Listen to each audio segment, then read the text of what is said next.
Hoy día tenemos la segunda parte de un especial programa dedicado al mundo maya y a su cultura, donde hoy vamos a abordar especialmente algunos temas referentes con la arquitectura, ¿no es cierto? Los que son templos sagrados, también en la medición del tiempo, la escritura jeroglífica, entre otros puntos. Vamos a comenzar primero, Claudio, que vamos a ir con una pregunta clásica, ¿no? Sobre lo que nuestros mayas construyeron.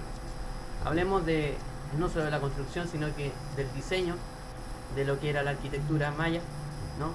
Del porqué de los edificios, del porqué de las ciudades, más o menos su distribución también de lo que eran los templos, con respecto a las viviendas. ¿Nos podrías explicar un poco de eso, Claudio? Sí, por supuesto, como no, con mucho gusto. Muchas gracias. Un saludo a todos los amigos hispanoparlantes del mundo. Bien, la arquitectura es el resultado de una búsqueda y de una búsqueda estética y por otra parte también de una necesidad. Es decir, abrigarse y luego abrigarse de mejor manera. Y la arquitectura maya rompe completamente los esquemas que tenemos de funcionalidad de los espacios, porque no son espacios concebidos como en las ciudades de Occidente para los seres, sino son más bien para los reyes. Para las ciudades en realidad no eran centros urbanos como nosotros los conocemos, eran más bien asentamientos religiosos. Bueno, entonces, desde el punto de vista físico, hablemos de la estructura de la arquitectura, pues los mayas prescindieron del ángulo recto, construyeron todo a ojo, de buen cubero, como se dice en mexicano, y existe una circunstancia interesante. Hay algunos muros que juegan con la ley de la gravedad, sobre todo en Tulum, por ejemplo, donde son muros de carga y están completamente chuecos, y luego la parte inferior es más delgada a la parte superior. Tener una arquitectura, digamos, orgánica, existe ya el concepto de la arquitectura orgánica, pero en este caso podríamos decir que es una arquitectura que reproduce a la naturaleza. Las casas reproducen a los vientres maternos. En lengua maya yucateca, casa se dice na y madre se dice na.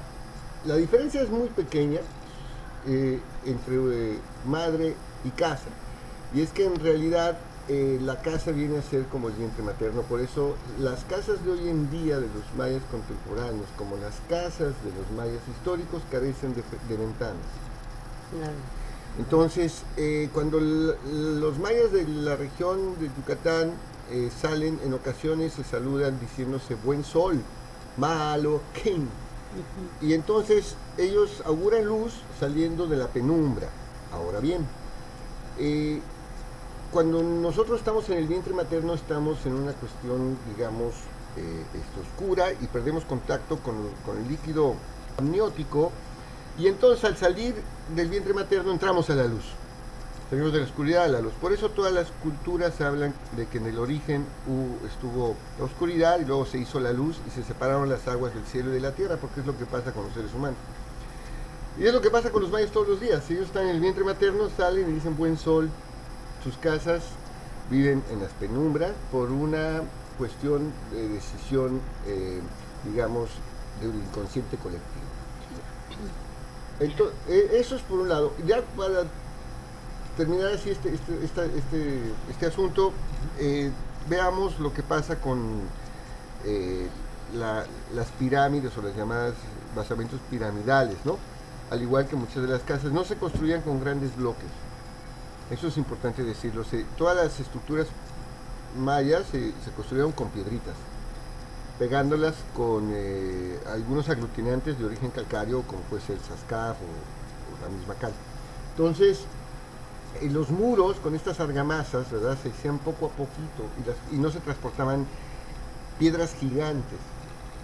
Eran pequeñas piedras molidas que después se pegaban, y así son las estructuras piramidales. Las grandes pirámides mayas todas están hechas de piedritas. Ahora bien, ya hablábamos en la otra conversación de que los monumentos son vasos comunicantes con otras realidades, con la otredad. Bueno, algunas habitaciones mayas tenían vida, de ser sujetos. Es algo interesante porque se les daba nombre, se les daba fecha de inauguración, se alineaban con los planetas y además se les consideraba entidades vivas. Y muchos monumentos luego también eran sacrificados. Se mataba al monumento y se mataba a la estela. Y los mayas tenían este sentimiento muy claro de la impermanencia. Por eso también están construyendo pirámides sobre pirámides y ciudades sobre pirámides, como sucede en Chichén Itzá, que abajo de lo que llamamos el castillo y el Chichén Nuevo, abajo hay otra ciudad. Entonces los mayas medían el tiempo de manera precisa, pero no se consideraban eternos, reconocían la impermanencia. Y bueno, los monumentos tenían también un ciclo de vida y muerte, lo cual es interesante. Es interesante del por qué estas capas de estructura sobre estructura, eso que tú llamas los ciclos de impermanencia. ¿No? Sí, exacto. La impermanencia en sí con muchos ciclos, ¿verdad?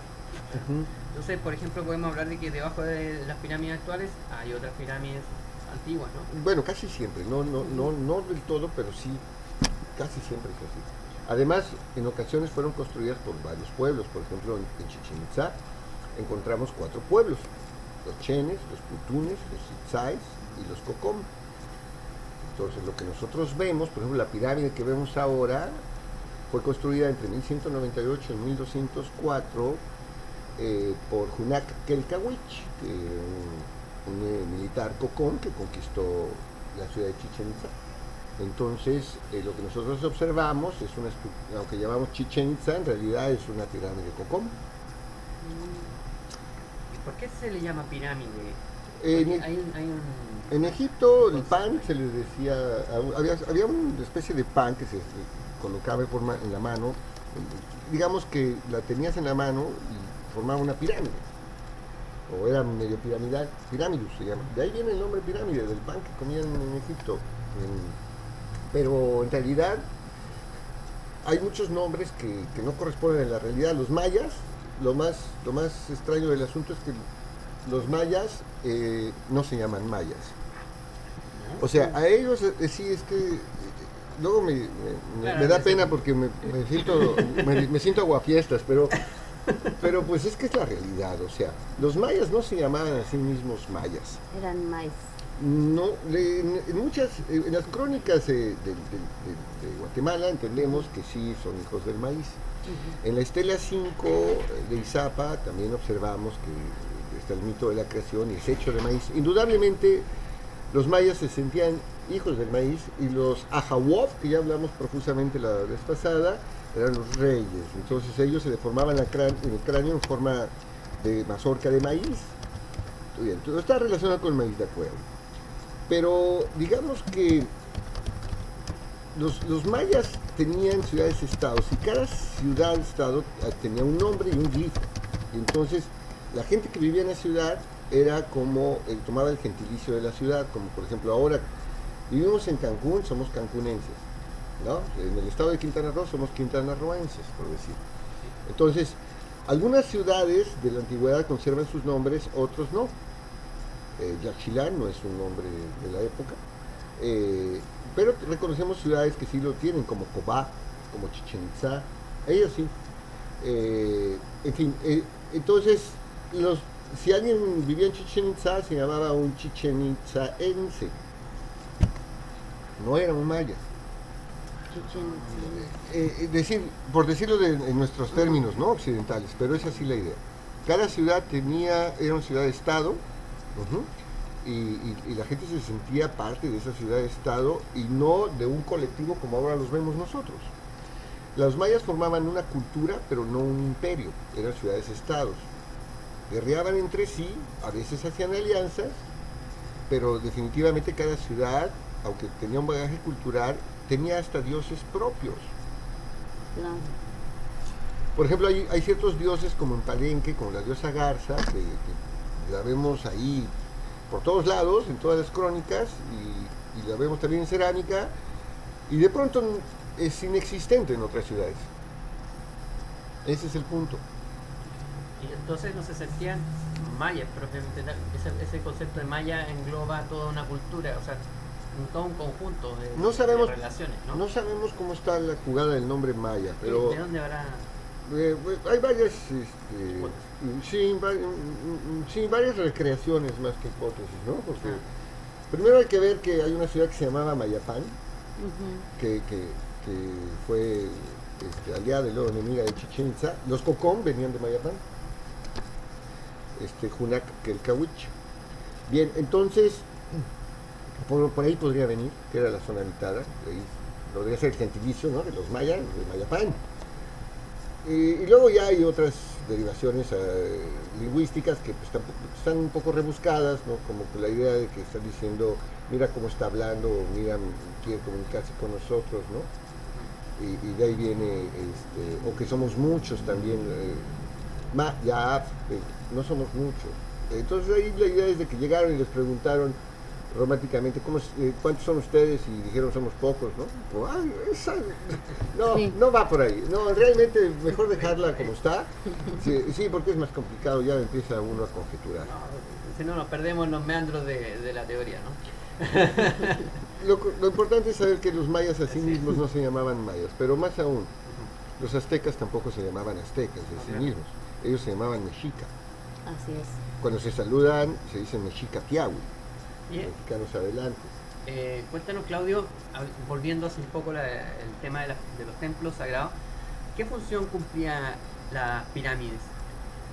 ¿Tenían una función netamente funeraria en el sentido de que eran muchas de ellas tumbas, o tenían una función más allá de lo físico? Bueno, primero lo que hay que acentuar es la diversidad, ¿no? En cuanto a forma y fondo, porque sí, algunas tuvieron indudablemente sepulcros muy importantes, como la de Quinixan Pacalquín, el templo de las inscripciones en Palenque, o la Reina Roja que está al lado, o Tikal, hay infinidad de tumbas maravillosas, en Calakmul. Las ciudades importantes tuvieron siempre sarcófagos. Ahora bien, la estructura piramidal o la pirámide, los mayas le llamaban huitz, que la arqueología contemporánea lo traduce como montaña mágica, pero es un error. En realidad yo lo cometí mucho tiempo, ese error de llamarla así, hasta que el maya parlante afortunadamente me corrigió, y huitz en realidad viene a interpretarse como empinado, o como algo inclinado, ¿no? Como pendiente. Es la pendiente de la montaña. Entonces el huitz en singular, huitzov en plural, así se llamaban las pirámides. Ahora bien, estas pirámides arriba tienen siempre un templo. ¿Por qué? Porque era necesario un espacio para los rituales, y casi siempre adelante hay una plataforma para la danza. La danza era sustancial porque el cuerpo se vuelve un vaso comunicante con 3 niveles: el cielo, la tierra y el inframundo. ¿Okay? Esta triada que encontramos en los petrograbados de toda Mesoamérica, de toda Latinoamérica prácticamente, en Pucharo, en Perú también tenemos este concepto de la triada. La triada la encontramos también en la Divina Comedia de Dante Alighieri. O sea, la triada es un concepto fundamental: cielo, tierra, inframundo. Lo tienen también los mayas, y las estructuras piramidales mayas eran como antenas parabólicas invertidas. ¿Cómo así? Sí, la antena parabólica recibe una señal, ¿no? Sí. Y luego imagínate que la antena parabólica está viendo el cielo, bueno, voltea a la tierra la antena parabólica, y entonces empieza a ser un vaso comunicante entre lo que está abajo en el inframundo y el cielo. Entonces, las pirámides servían también de habitaciones, y luego algunas de ellas estaban vivas, como hemos dicho. A ver, aquí hay algo que va a gustar muchísimo. Vivas, claro, vivas. Eran sujetos, así tal cual. Tenían vida, eran sujetos, tenían nombre, tenían fecha de nacimiento, y también las mataban. Entonces tenían vida. Claro. Y luego, por otro lado, estaban pintadas de rojo, para darle el chubulé, la energía divina que unía a los seres humanos con las entidades divinas. Ahora, tal cual. Y abajo de las pirámides regularmente hacían ofrendas de todo tipo. Regularmente en 2 platos. bañados con un polvo que se encuentra en la Amazonia y se encuentra en toda Latinoamérica y que aquí le llamamos achiote, que es, con el que se hace la famosa cochinita pibil, el pollo pibil de Yucatán. Bien, cochinita pibil, pollo pibil, mukbi pollo, todas estas cuestiones vienen relacionadas con el pip. El pip es la ofrenda que se hacía para darle vida a la pirámide. Se ponían dos platos en donde regularmente se sacrificaban perros. Regularmente perros. Y luego estaban todo pintado de rojo. Y entonces el alma del perro y algunas ocasiones también de enemigos, individuos, tomaba el alma en posición de esta pirámide, ¿no? Y entonces ya adquiría vida. Ahora bien, es interesante que esta tradición milenaria de origen maya, pues salimos de aquí del café y damos la vuelta. Aquí enfrente podemos echarnos una gordita de cochinita pibil. La historia está viva. Nada más, se trata de como nosotros trabajamos en la asociación civil que presido, Descubriendo Raíces, se trata de eso, de descubrir en todos los sentidos. Te quedé absorto con el concepto de la templo viviente, ¿no? Claro, y aparte también hay diferentes templos, por ejemplo, hay unas que son en la forma triangular, otros con la forma circular. Entonces, bueno, creo que cada uno tenía una propia función, ¿no? De lo que iba a hacer. Y también, por ejemplo, los que eran habitacionales, porque no todos los templos servían para algo específico. Exactamente, la diversidad en cuanto a las habitacionales, pues el complejo habitacional de Tikal es extraordinario, pero se lo lleva por calle el de Ekbalam. Sí, de hecho Ekbalam tiene un poco de todo. Ekbalam es fantástico, ahí lo que llamamos nosotros la Acrópolis, es el conjunto habitacional más grande de todo el mundo maya. Y bueno, pues ahí fue enterrado el famosísimo Uquitcanlectoc, pero curiosamente este Ahau, este rey, no fue enterrado en el interior de la pirámide, sino en un costado, en un templo que se llama la Casa de la Escritura. Y es una maravilla, es una maravilla estar ahí en Sac-Choc, se llama. Es una maravilla este lugar porque aparecen los famosos ángeles de Ekbalam. Los ángeles, sí, los seres alados. Los seres alados. Bueno, pues atendiendo la iconografía, el barco que está ahí, los remeros que aparecen, realizado una propuesta de que se trata de los dioses de la creación. Y vamos ahora a conversar sobre lo que es el tiempo. El concepto abstracto, ¿no?, del tiempo, que para nosotros es lineal, pero nos vas a contar cómo concebían ellos el tiempo y además de cómo ellos seguían las cuentas, los ciclos. Sí, cómo no.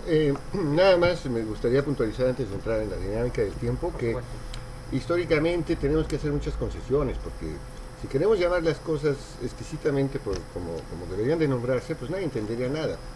Así es. Por ejemplo, China no se llama China, se llama Chungguo, que quiere decir el país del centro. En chino tú no escribes China, escribes Chungguo, y así por el estilo. Entonces, bueno, si son los mayas, aunque no se llamaban mayas, siguen siendo los mayas. Y los mayas medían el tiempo de distintas maneras. Primero hay que ver por qué lo medían, ¿no? Porque, ¿para qué? ¿No? Y bueno, es que en realidad los mayas le dieron el estatus de un dios al tiempo, de una divinidad. Por otra parte, tenían conceptos de ciclos. Hay varios ciclos. El primer ciclo y el más básico es el día. Luego vienen ciclos de 5 días, de 20 días. Luego estos 20 días se van multiplicando a 400 y así exponencialmente. Esa es la matemática. La matemática es una matemática vigesimal, contaban de 20 en 20, porque nosotros tenemos 20 dedos, 10 en las manos y 10 en los pies. Y ahí partimos entonces a que con el número 20 tenemos meses, son meses de 20 días. En el cielo del este al oeste, durante un año trópico, es decir, durante el tiempo que toma el sol, o más bien la Tierra en darle la vuelta al sol, 365 días, del este al oeste, acompañando en la banda imaginaria que llamamos nosotros eclíptica, por ahí transitan 13 constelaciones en lo alto. 13, bueno, son 13, pero los sumerios contaban 12. ¿Por qué contaban los sumerios 12 y en realidad son 13? Porque para los sumerios era muy complicado utilizar el número 13, ya que su base numérica era 60. Entonces 13 no es múltiplo de 60, pero 12 sí. Entonces, ¿qué hicieron los mesopotámicos? Pues simple y sencillamente eliminaron de sus cuentas una constelación llamada Ofidio y no la contaron y se acabó. Sí. Para ellos son 12, pero en realidad son 13. Estas 13 constelaciones son la base, digamos, celeste, y el número 20 es el ser humano, el 20. Entonces, cuando tú multiplicas 13 por 20, es decir, el cielo y el ser humano, te da un múltiplo de 260. ¿No? Le damos resultado, perdón, no múltiplo. 13 por 20, 260. Bien, 260 es el calendario principal de todas las culturas antiguas de Mesoamérica. Así es. Y ese tiene muchos nombres. Sabemos que nombraba Tonalpohualli en la lengua de los aztecas o mexicas, ¿no? Dijimos. Nosotros convencionalmente, aunque no sabemos cómo se llamaba, pero le llamamos Sol King. Sí. ¿Ok? No, la cuenta de los días. Pero que en realidad es una invención. Así no se llamaba. Discúlpenme, el agua fiel. ¿Lo sabemos? Así de sencillo. No hay que complicarnos. La cuenta larga tampoco se llamaba cuenta larga. ¿Y qué es la cuenta larga? Bueno, vamos a seguir. Ya partimos de que tenemos 13 más 20, 260. Este es un calendario. ¿Cómo se divide? Se divide en 13 meses de 20 días. ¿Ok? Ahora, más que un calendario, digamos que es como una cuenta, ¿no? Una cuenta. Un conjunto de cuentas. Una rueda de cuentas. Pero le llamamos calendario, que pongan. Pero es una rueda de tiempo. Ahora bien, existe otro tipo de calendario que va relacionado al sol, y ese se divide en 18 meses, porque dijimos que los meses eran de 20 días. Entonces, 18 por 20, 360. Nos faltan 5. Pues muy fácil. Se mete un mes, el mes 19, de 5 días. El Guayeb. Bravo, el Guayeb. El Guayeb viene del Guay. Guay es la coesencia, el Nahual. Lo hablábamos el otro día. Bien, entonces ya tenemos estos dos tipos de calendarios. Si los ponemos juntos como si fuera una rueda, cada uno, un mismo día en cualquier tiempo tiene dos fechas. Una en el calendario que llamamos Sol King, que explicamos 13 por 20, cielo y tierra, y el otro que es el solar, que es de 365, dividido en 19 meses, 18 de 20 y 1 de 5. Hay dos fechas, ¿ok? Bueno, esos son dos círculos, pero alrededor de ese círculo, de estos dos círculos, había un círculo gigantísimo de 1.872.000 días. Eso es lo que llamamos la cuenta larga. Okay. Esa cuenta larga, según una de las correlaciones que tomamos nosotros convencionalmente como cierta, aunque no lo estamos del todo, pero es la que se usa, que no coinciden los eclipses, por ejemplo, lunares, el códice Dresde con esa cuenta y se nos complica todo, pero bueno, convencionalmente decimos que por ahí va la cosa. Es el 21 de diciembre del 3113 o 3114, los que estamos ahí con estos rollos, según contamos, ¿no? Claro. Se inicia esta cuenta de 1.872.000 y concluyó en el 2012. Entonces, lo que se acabó fue este enorme cómputo de días de 1.872.000 días e inició otro igual. Así es. Bien, hablábamos hace un momento que los mayas son los campeones de la impermanencia. Saben que nada es eterno. Entonces, en ese sentido, el tiempo tampoco.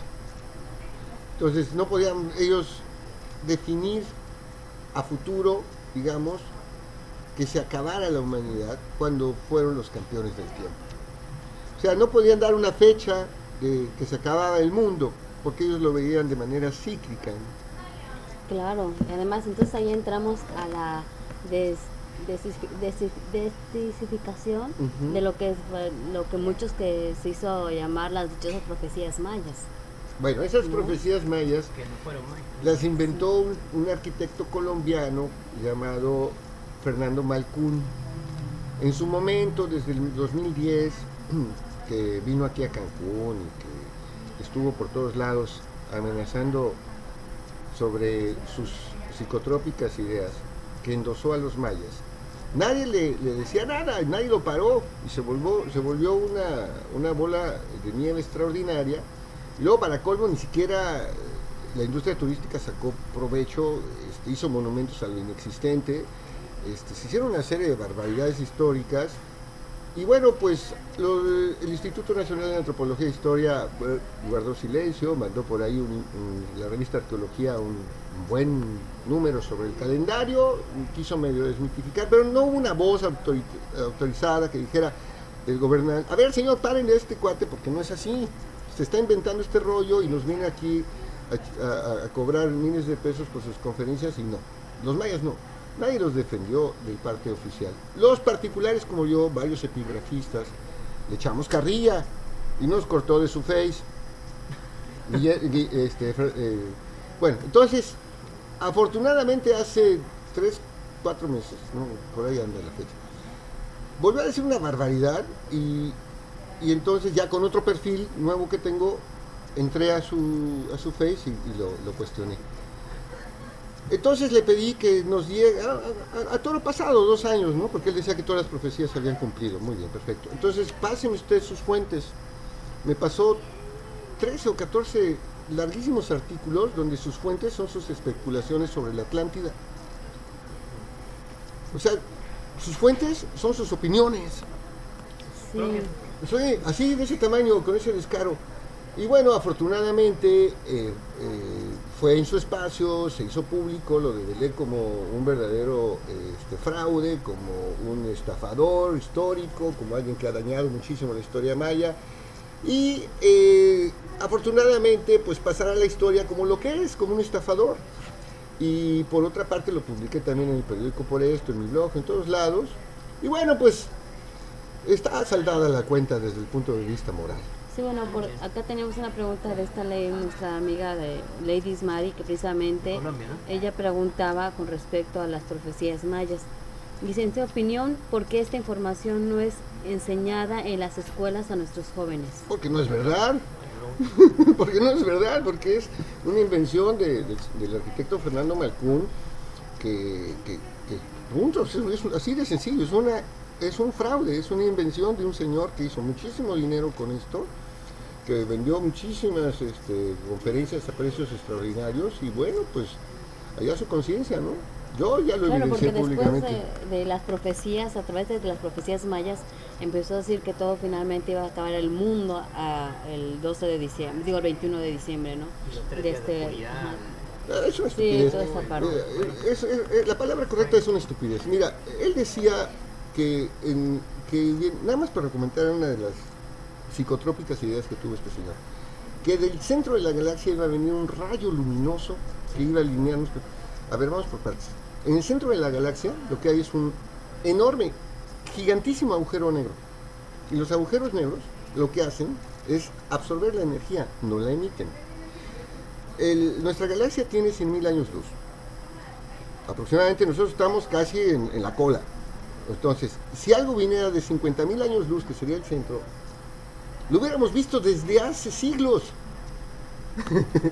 La luz no transita de la manera cósmica como en una casa, o sea, cuando prendes una lámpara, ¿no? Hay muchas estrellas que ya no existen y vemos sus luces.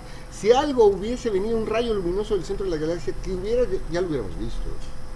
O sea, no solamente le toma el pelo a la arqueología, no solamente usufructa el nombre de los mayas y denigra su historia, sino que además atenta contra nuestra inteligencia. O sea, ese es el problema con este señor. Es como también el otro calendario de los reyes que empezó a hacerse como los mayas, ¿no? Que se dio a conocer, hablando de las líneas del tiempo, que finalmente también hace muchos vienen a nosotros nos preguntan, bueno, es que es Tuquín, digo, no, es que esa parte no es de la maya, no es el calendario. Pero son como cosas que se han tergiversado y que pues realmente es como un sueño muy guajiro, decimos nosotros. Pues sí, completamente marihuana el asunto. Mira, hay una cuestión interesante aquí. Si hay un día fuera del tiempo, como dice Argüelles, es completamente absurdo. La civilización que midió con precisión absoluta el tiempo, ¿cómo va a tener un día fuera del tiempo? Claro. No, precisamente. Es interesante de que nuestros auditores también vayan tomando en consideración estos puntos porque muchas cosas se dijeron, muchas cosas se dicen aún y muchas cosas se van a seguir diciendo sobre los mayas, que muchos de quienes también nosotros en su momento ignorábamos muchas cosas, las tomamos como ciertas y las adoptamos y pensamos que realmente es un acabo de mundo, como dice mi abuelita, o realmente mi verdadero kin es lo que yo soy, no tomando en cuenta la verdadera esencia del Nahual, por ejemplo, del calendario Cholchi, podemos decir. En fin, hay tantas cosas que también, Claudio, nos interesaba que nos aclararas un poco, porque es importante para nuestros auditores, como dice Lady también, de que porque eso no se nos muestra ni se nos enseña, porque precisamente la labor que Claudio ha hecho hasta ahora ha sido de tratar de hacerlo conferencias, en charlas también, y damos fe de que lo has hecho, tratando de reivindicar un poco esto, pero no puede llegar tampoco a todos los rincones. No, bueno, pero es curioso que tuve más éxito en el extranjero que en mi propio país. O sea, es que, como dicen, nadie profeta en su propia tierra. ¿El profeta en su tierra? no, bueno, lo que sucede también es que, seamos claros, esto es un buen negocio. Entonces, bueno, pues, alguien saca y los que no estamos en el negocio, pues evidentemente no nos parece buen negocio. Y seguimos conversando con nuestro amigo Claudio Obregón con un interesante tema que es el mundo maya, su cultura, hablando del tiempo, hemos estado hablando de la arquitectura, de sus templos sagrados, La medición del de tiempo. la medición del tiempo. Nuestra amiga Lady nos acaba de Lady hacer Mari, exactamente, nos hace una pregunta. Dice, el calendario maya, ¿por qué no es enseñada en las instituciones educativas? Acá en Colombia poco conocemos de él. Ladies, Mary. Bueno, mira, en realidad el calendario maya correspondía en su tiempo, en su creación, a una filosofía de vida, a un estilo de vida. Ese estilo de vida no existe más, entonces ya no tiene sentido tampoco esa medida del tiempo. Desde el punto de vista científico es interesante ver cómo lograban los mayas hacer grandes cálculos con pocos elementos, con una barra, con un punto y con un círculo. Con 3 dígitos ellos hacían cifras extraordinarias, conceptos maravillosos. Y eso es lo que pudiera enseñarse en las escuelas. Pero en realidad tomemos en consideración algo sustancial. Cuando no se usa un calendario o cuando no se nombra a un dios antiguo, significa que hubo una transición. Y entonces tenemos que diferenciar entre lo que son los mayas contemporáneos, respetando sus creencias que están en algunos sectores ligadas al cristianismo, y también entender que nada, como lo hacían los mayas, ¿no? Nada es eterno, todo está en impermanencia, la cultura misma. Entonces, lo que hay que reconocer es lo que queda vivo, como el pibil que decía hace un ratito, o como el chocolate que nos tomábamos, o los tamales que platicaba el otro día, o la expresión de guay que de pronto decimos. Esa es la cultura viva que tenemos los mestizos. Ahora habría que ver cuál es la cultura viva que queda entre los pueblos mayas, pero para hacerlo tendríamos que llegar con otra actitud, porque pues, con la actitud occidental que tenemos, pues nos cegamos y no vemos. Claudio, además del tiempo y también de la arquitectura, también podemos decir que tenían una avanzada escritura. Sí. Una escritura de signos, Sí. jeroglifos, ¿no? Sí, ¿Nos puede explicar un poco de qué se trata la escritura? sí, con mucho gusto, en 3 minutos, 47 segundos, y 17 centésimas y contando. Bueno, mira, vamos rápido. La escritura surge en Mesopotamia como una necesidad económica para medir la plusvalía. La escritura en el mundo maya surge como una necesidad de ligarse con el tiempo, con los dioses y con las entidades divinas en realidad. Muy bien, entonces la escritura era un instrumento de los Ahawof, de los reyes. En la escritura reconocemos su cotidiano, sus guerras, sus luchas, sus conmemoraciones, sus festividades, sus alianzas, sus traiciones. Reconocemos también la cuestión calendárica, que es muy importante. Se nombran las cosas, los objetos, los sujetos. Entramos con frases maravillosas a rituales de la otredad. Esa es la escritura. Ahora, esa escritura jeroglífica, en un principio, durante muchísimo tiempo, se pensaba que no se podía descifrar, y un personaje de la historia de los mayas, del estudio de la historia de los mayas, Thompson, decía que no, que eran invocaciones, que no se hablaba de nada cotidiano. Y aun y cuando una de sus grandes alumnas, Tatiana Proskuriakov, decía que sí se podía, pero pues hasta que se murió ya sacaron a la luz que sí se puede, y luego llegaron otros estudiosos como Linda Chile, Michael D. Cole, David Stewart, bueno, grandes estudiosos que hoy en día, con sus trabajos, y claro, el famosísimo ruso Yuri Valentinovich Narazov, gracias a todos ellos, hoy leemos el 90% de los textos. O se entienden, si no se lee del todo, se entienden, sabemos mucho de lo que sucedía del año 200 y cacho al año 909, que es el último texto.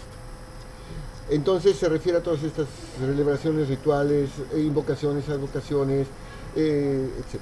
Ahora, esta escritura deja de funcionar cuando el orden sociopolítico se rompe después de la tercera gran sequía, y alrededor del año 909, digo, el siglo X, ya no se escribe más. Y no se escribe porque hay un nuevo cambio político, decíamos otra vez, vienen los Kalashnikov, estos señores que es un consorcio, ya no es un rey, ya son varios los que gobiernan. Entonces la escritura ya no es utilitaria para comunicarse con las entidades divinas, porque ahora se hace en grupo y no se hace individualmente. Y es por eso que ya no hay escritura después, o muy elemental. ¿A qué le llaman las estelas? Estelas. Estelas, los mayas les llamaban Chentunov, que quiere decir los árboles de piedra, y los árboles de piedra están juntos a las colinas, que son los huitz. Yeah. Entonces son precisamente la representación simbólica de los árboles de piedra, donde los mayas inscribían los pasajes más importantes de la vida de los dignatarios, de los Ajahuof, y ya al final, sobre todo en Yaxchilán, y un poco de la corte también, aparte de las escrituras, también tenían pintaban los muros también con motivos y escenas, ¿no? Unos murales exquisitos. Desde el año 200 a.C. en San Bartolo tenemos una maravilla, después tenemos los murales de Calakmul, que están situados hacia el siglo VIII. Aquí mismo en Quintana Roo tenemos murales en Tulum, que ya es el siglo XVI, en fin. Tenemos murales por todos lados. Lo que pasa es que no todos se conservaron, los que se conservaron son exquisitos. Bueno, ¿y qué pasó? ¿Se destruyeron con el tiempo? Bueno, en realidad es que el tiempo no perdona, hay zonas de selva, aún así Bonaparte se mantuvieron, ¿no? Que son maravillosos. Pero bueno, hay que imaginarse. Punto número 1, las pirámides mayas todas, o casi todas pintadas de rojo, y las habitaciones llenas de pintura. Qué hermoso, así como la Capilla Sixtina. Bueno, más o menos. No tan barroco. No, es que la Capilla Sixtina es otro rollo, pero no, aquí estamos más que nada en el ámbito de las entidades divinas, no del Dios. Eso es lo interesante. Así es. Bueno, también que nos compartas, Claudio, cuáles son ahorita tus planes, tus proyectos, tus conferencias, para que también la gente pueda asistir y también no te pueden contactar, porque la verdad, bueno, fueron 2 bloques de lo que tratamos del mundo de los mayas, pero en realidad hay mucho. O sea, esto fue solamente como un tentapié de todo lo que hay. Sí, bueno, muchas gracias por la posibilidad del espacio. Bueno, rápidamente, tenemos un espacio de comunicación directa que se llama Literatura y Mundo Maya en Facebook, Literatura y Mundo Maya, ahí podemos estar en contacto, hay publico diario, pero formo parte de 2 colectivos, una asociación civil que se llama Descubriendo Raíces, y el otro se llama Five Wolves No Peaks, y uno es mexicano, el otro es internacional. Tenemos en puerta el Festival Internacional de Arte Público de Paul Bosch. Está abierta la convocatoria para los artistas que nos están escuchando de todo el mundo. Pueden tener mayor información, todo lo vamos a concentrar en Literatura y Mundo Maya, porque si les doy todas las direcciones se complica. Tenemos la Asociación Civil Descubriendo Raíces, que da cursos de actualización para guías de turistas. Tenemos 2 en enero y febrero. Tenemos invitaciones para ir a otros festivales. Estamos queriendo ir al Festival de las Primeras Naciones en Montreal. Estamos solicitando llevar una comitiva maya por allá. En fin, hacemos un montón de cosas, y sobre todo lo que nos interesa es dignificar el legado histórico de nuestros ancestros y también informar de los últimos descubrimientos arqueológicos y de nuestros trabajos de investigación. Somos un grupo de artistas, pintores, escultores, fotógrafos, hay guías de turistas. En el Consejo Consultivo tenemos científicos, en fin, estamos agrupando como sociedad civil en la intencionalidad de poder compartir la riqueza que nos pertenece a todos por igual. Ya saben, queridos auditores, si quieren seguir profundizando en la cultura maya, pueden agregar el Facebook Literatura y Mundo Maya. Doy fe de la seriedad y la calidad de los contenidos de nuestro querido Claudio Obregón. Es interesantísimo, la verdad. Pueden ir conociendo y descubriendo todo un mundo de conocimiento y de sabiduría ancestral de nuestro querido pueblo acá en la zona de